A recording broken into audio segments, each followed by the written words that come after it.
El día de hoy en Café Chejo, donde la palabra se vuelve imagen, conversamos con el escritor Bernardo Fernández Beff acerca del género del cuento. En un buen cuento hay una sorpresa, hay un final inesperado, hay una resolución que no te esperas o que la esperas pero de una manera torcida, y creo que son tres de los elementos, de los muchos elementos que hacen que un buen cuento sea tal. Bernardo Fernández Beff es narrador, dibujante, así como historietista de novela gráfica. Su primer novela, Tiempo de Alacranes, ha sido acreedora al premio Una Vuelta de Tuerca y al premio Memorial Silverio Cañadas. Su segunda novela, Gel Azul, ha sido ganadora del premio Ignotus 2007. Y su quinta novela, Hielo Negro, ha sido reconocida con el Premio Internacional de Novela Grijalbo. Actualmente, el autor promueve su última novela gráfica intitulada Instante Amarillo. El cuento es como el género literario más accesible para todo lector. Es decir, cuando empiezas a leer y das con una pieza breve que además te tiene que seducir de inmediato y que, en palabras de Cortázar, ¿no? O sea, vencerte por knockout, puede ser como este gran gancho hacia el hábito de la lectura, porque suelen ser como joyas compactas, o sea, de una riqueza muy concentrada en poco espacio.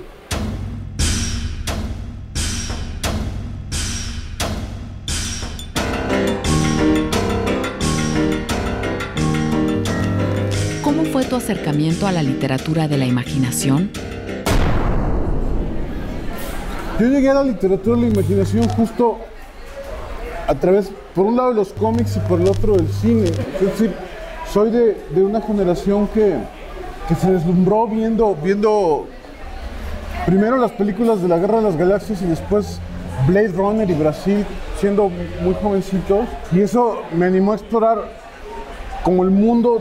Bueno, yo tuve el privilegio de crecer en una familia de lectores, y entonces era buscar qué más había en el mundo de los libros, de dónde venían las ideas originales. Yo empecé leyendo a Roger Sellars y a Ray Bradbury, fueron como mis primeros. O sea, en mi casa los niños leían cómics y luego nos graduábamos a los libros de puras letritas.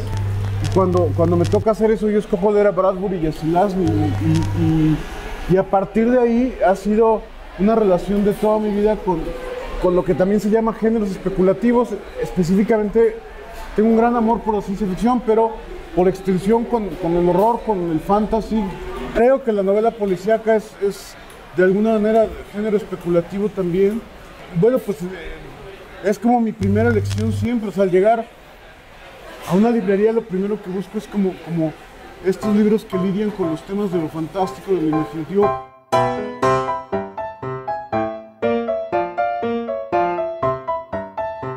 ¿Cuál sería el primer cuento que te gustaría recomendarnos?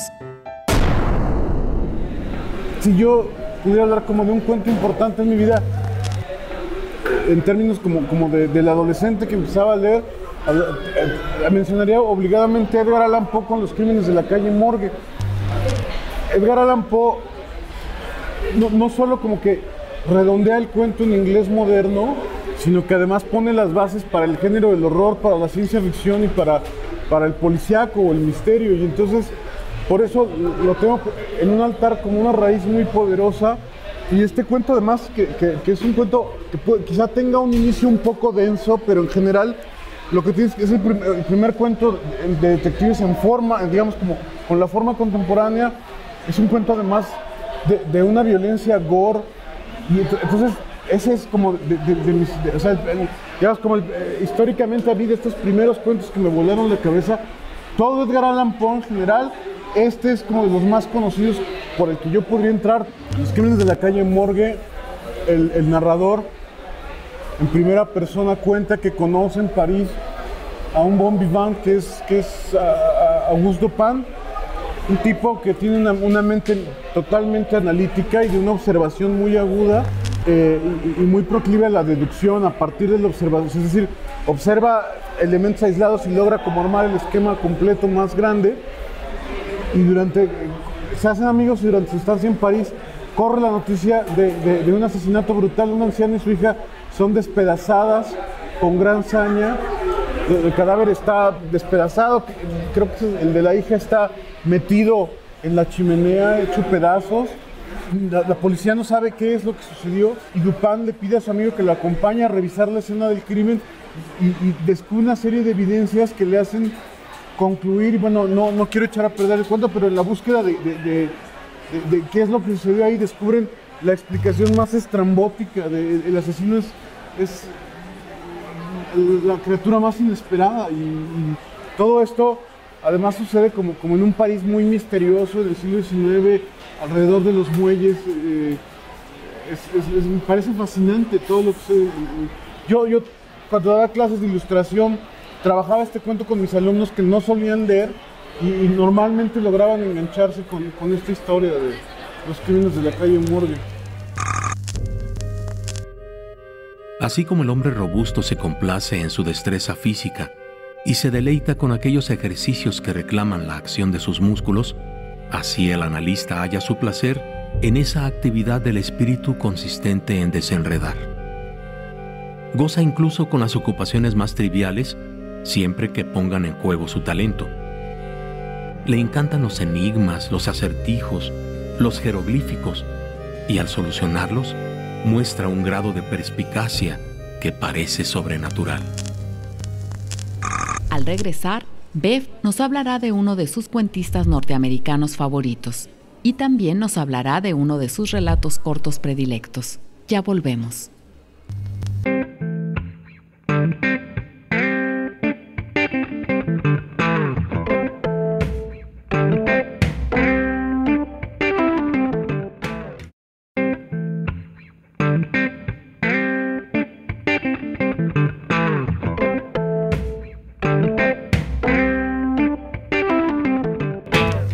Me siento como un superhéroe.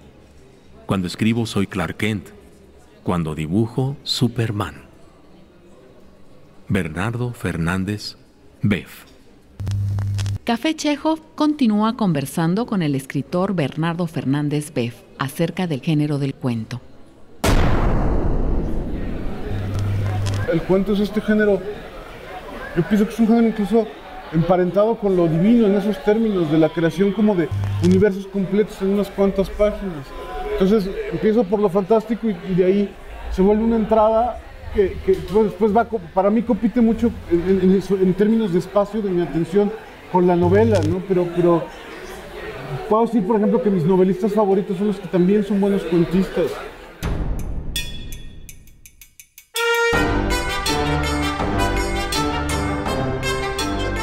¿Cómo ha sido tu relación con la ciencia ficción?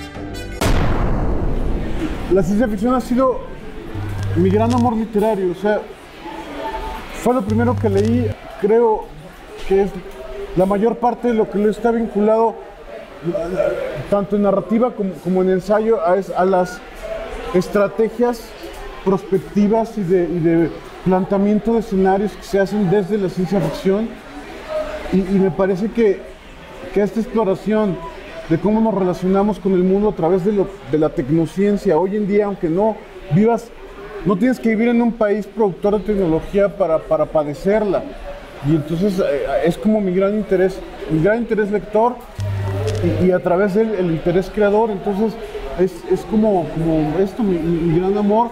Curiosamente, he encontrado últimamente más resonancia en la novela policíaca, pero son muy cercanas, o sea, entonces pues lo que he hecho es esta combinación de novela de ciencia ficción con policíaca en varias ocasiones, pero siempre vuelvo a ella de alguna u otra manera.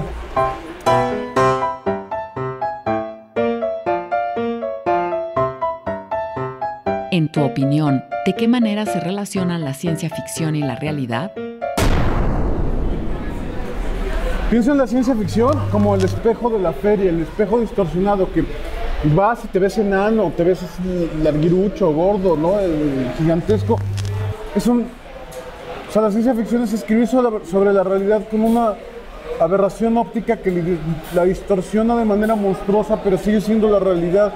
Y por eso me parece que es una de las mejores herramientas para hablar del aquí y del ahora. Y siempre me remito a una de las grandes obras, no solo de la ciencia ficción, sino de la narrativa en el idioma inglés y fuera de él, del siglo XX, es 1984. Una lectura superficial supondría que es una novela situada en el futuro cuando el autor la escribe, y en realidad está hablando de su presente inmediato, está hablando de la Unión Soviética de Stalin, de los estados totalitarios, de las consecuencias de la resaca de la Gran Guerra. Y por eso me parece que es una herramienta importante y además de un gran compromiso político con eso, con el aquí y el ahora, y con la manera de ver el mundo a través de esta distorsión óptica como una especie de alarma para evitar que estos escenarios planteados se vuelvan reales. ¿Cuál es tu escritor favorito de ciencia ficción? Kurt Vonnegut es mi escritor favorito de todos los tiempos, un escritor de la posguerra en los Estados Unidos, veterano y ex prisionero de guerra. Empieza escribiendo ciencia ficción y luego va gravitando a otros temas, aunque siempre con un vínculo de lo fantástico, y tiene este encanto maravilloso de poder, por un lado, un humor negrísimo, incluso lo acusaban de cínico y de corruptor de los jóvenes, pero al mismo tiempo tiene esta fascinación. La gente que tiene esta mirada aparentemente tan descarnada, en el fondo tiene como una gran necesidad de señalar las cosas horribles para que la humanidad mejore. ¿Qué cuento de Kurt Vonnegut podrías recomendarnos? Tiene un cuento divino que se llama El perro lanudo de Edison, de Thomas Edison. Y es un hombre que está en un parque y se encuentra con un anciano. El hombre tiene de mascota un perro lanudo y el anciano le dice: Tomás Alva Edison tenía un perro exactamente igual que este. Y cuando yo era niño era vecino del laboratorio de Edison, y un día fui a verlo porque me encantaba ir a visitarlo y estaba muy frustrado porque no lograba hacer que funcionara el foco incandescente. Y entonces está muy enojado y está jugueteando con una máquina que mide la inteligencia de las personas. Y entonces lo prueba con el niño y es un dial que da más o menos como hasta la mitad. Tiene una marca roja y deciden probarlo con el perro. Y el dial rebasa la marca roja, y la marca es donde da la inteligencia de Edison, y resulta que el perro es mucho más inteligente que Edison. Y entonces el perro dice: está bien, ya me descubrieron. Y les confiesan que los perros han tenido a la humanidad sirviéndoles de proveedores de alimento para no tener que trabajar durante los últimos 15,000 años. Y bueno, tiene un desenlace que va más allá de eso, pero este es otro de mis cuentos adorados, El perro lanudo de Tomás Alva Edison, de Kurt Vonnegut.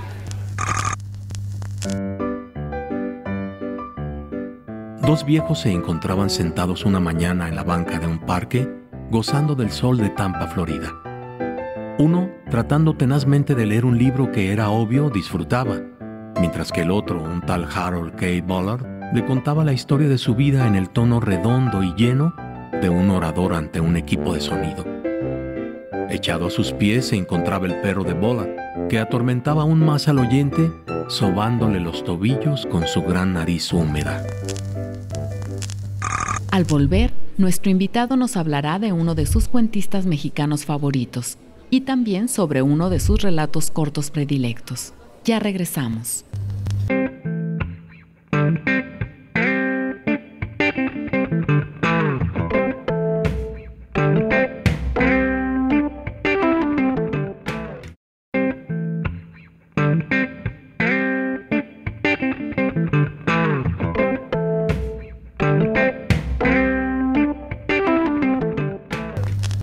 Bernardo Fernández Beff es el alucinante artista que plasma en blanco y negro todos los colores de la mente. Juan Villoro. Café Chekhov conversa con el escritor Bernardo Fernández Beff acerca del acto de leer. En la lectura existe la posibilidad de proyectarte hacia otras vidas, hacia vidas que diferentes a la tuya, viajar sin moverte, conocer otros lugares, otras formas de ver el mundo y otros mundos, todo en la comodidad de donde quiera que vengas leyendo, y que además permite traer una universidad en tu bolsillo, una expedición al desierto o al fondo del mar en un objeto pequeño y compacto, y que además te permite hacerlo mientras haya una cantidad mínima de luz en cualquier lugar. O sea, puedes leer en el vagón del metro o en la sala de tu casa, a mí me ha rescatado del tedio en donde así, esperando hacer trámites burocráticos, esperando en una sala de espera médica, y es eso, como la proyección hacia otras vidas, otros mundos, otras formas, un montón de cosas que no podría yo conocer o conocimiento al que no podría acceder si no fuera a través de la lectura.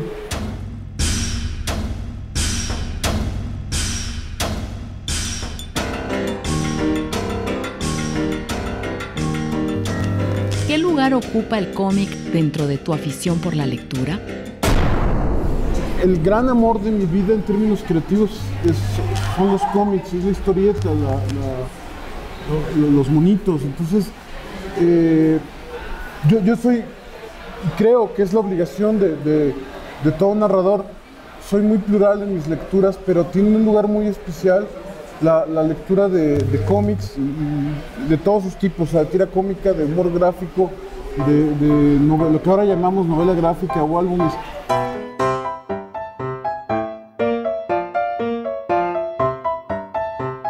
En tu opinión, ¿qué novelas gráficas podrían iniciarnos en el género? Si pudiera recomendar una novela gráfica para alguien que nunca ha leído este tipo de libros, se me ocurren 3 o 4 ejemplos. Pienso está el caso de Persépolis, que fue un gran éxito, que es la historia de esta chica iraní que durante su niñez y adolescencia, primero en Irán y luego en Alemania, que además permite como ver un cuadro histórico de Medio Oriente durante la revolución en finales de los años 70, principios de los 80. Arrugas de Paco Roca, que es construida a partir de una anécdota muy sencilla. Él cuenta la historia más o menos disfrazada de cómo su padre acabó en un asilo de ancianos y cómo iba perdiendo sus facultades paulatinamente. Y esto le permite hacer como un cuadro muy, muy entrañable, al mismo tiempo como muy nostálgico de lo que es envejecer. Está el proyecto de Pepe Hernández a partir del texto de John Lee Anderson de la vida del Che Guevara, que ya está publicado un tomo, él está preparando el que sigue. Ese me parece prodigioso.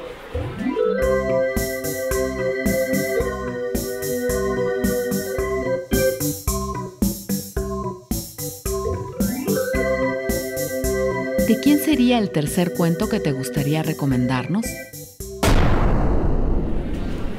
El tercer cuento que recomendaría sería mi cuento mexicano de horror favorito, que se llama Ella se llamaba Sara, de Pepe Rojo, que quiero pensar que está por ahí en línea en algún lado, y que se publicó en un libro que se llama Yonke hace muchos años. Ella se llamaba Sara es una historia horrorosa de violencia, como en los suburbios agringados de la ciudad. Bueno, nunca se dice los lugares, pero es como los suburbios tipo Ciudad Satélite o Villacuapa de la Ciudad de México. Estas como zonas como de los gringos nacidos en México, que decía Monsiváis, y los horrores de la adolescencia, del bullying, y de entender cómo una mujer con grandes problemas de identidad asume su propio cuerpo su sexualidad de una manera muy perturbada. Es de una violencia desde que empieza hasta que termina brutal, y una experiencia de lectura estremecedora. Ella se llamaba Sara, de Pepe Rojo. Estamos jodidos, canturreaba Sara mientras corríamos por calles oscuras que no conocíamos. Atrás de nosotros, los malos de la película. Y bueno, ni tan malos, al fin y al cabo. Sara había aventado un ladrillo al parabrisas del carro de uno de los tipos, aunque, claro, el muy imbécil se lo había buscado. A ver si la próxima vez mejor poncha sus pinches llantas, le dije, y ella trató de sonreír. Pero no podía, estaba cansada. Parecía que esta vez sí íbamos a perder. En nuestra próxima emisión charlaremos con el escritor Julián Herbert acerca de su perspectiva sobre el género del cuento y también sobre algunos de sus relatos cortos favoritos. Hasta entonces. El cuento requiere de una concisión y de una contundencia que te permiten, no sé cómo decirlo, acariciar más finamente los instrumentos de la narración. Yo empecé leyendo 3 libros, 3 lugares comunes: El Principito, La Isla del Tesoro y Corazón Diario de un Niño. Por supuesto, Corazón Diario de un Niño me lo regaló mi abuela, ¿no? Es un libro muy anticuado, bastante fascista, pero yo no me tardé demasiado, creo, en llegar a Hemingway. Y eso para mí es una marca, es una incisión muy profunda en mi sentimiento de la literatura, de la lectura de los cuentos de Hemingway. Podría decirte que me interesa mucho, por supuesto, la obra de alguien que ya no es un escritor joven, sino que es el presente dominante, digamos, de la narrativa mexicana, que es Eduardo Antonio Parra, un narrador muy poderoso también. Pero siento que predominan en autores que me gustan mucho, que predominan formas fugadas, digamos, ¿no? Por ejemplo, alguien que empezó escribiendo cuentos muy buenos y está haciendo muy buena prosa que ya no sé qué es Gabriel Wolfson, ¿no? Un escritor al que yo admiro mucho, lo admiro cada vez más y lo entiendo cada vez menos. Un tipo que tiene ahí conexiones beckettianas muy profundas, que venía de hacer cuentos muy bien construidos y se fue deslizando hacia otro territorio, ¿no?